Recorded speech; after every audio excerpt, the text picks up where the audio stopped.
finally reaching Ukraine. In 2014, Ukraine needed financial help, and Russia and the European Union made competing financial proposals. Ukraine chose Russia's aid package, which triggered an immediate response. The Central Intelligence Agency and British MI6 organized a violent revolutionary coup that overthrew Ukraine's legitimately elected president, Viktor Yanukovych.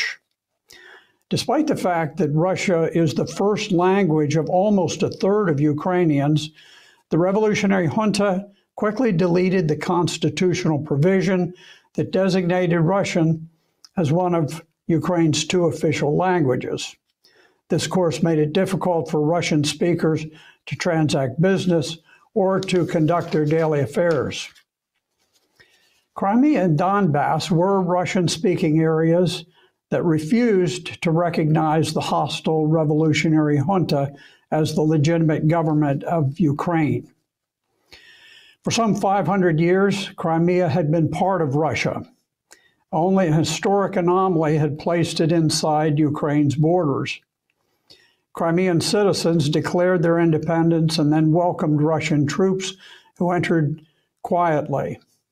Afterwards, Ukrainian soldiers left peacefully, and Russia annexed Crimea after its citizens voted overwhelmingly to resume their relationship with the mother country.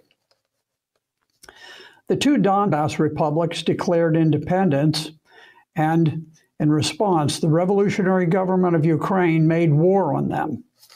Over 14,000 people have died in that war, and this was prior to the actions of Russia in Ukraine. After the 2014 coup, the US and NATO flooded Ukraine with weapons and advisors, helping them to prepare for a war against Russia. NATO began troop buildups across Eastern Europe.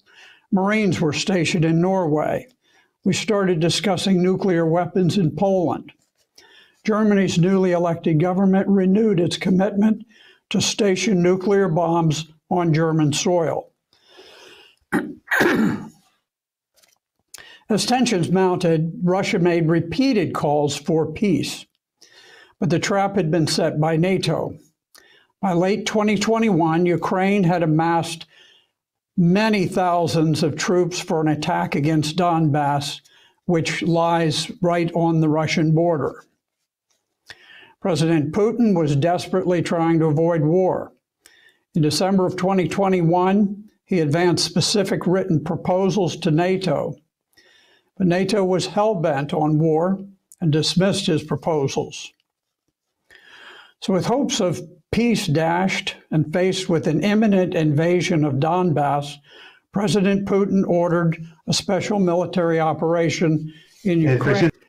Russia was overwhelmed by a global media propaganda blitz that generated intense hatred towards Russians. The West is now in the grips of war hysteria.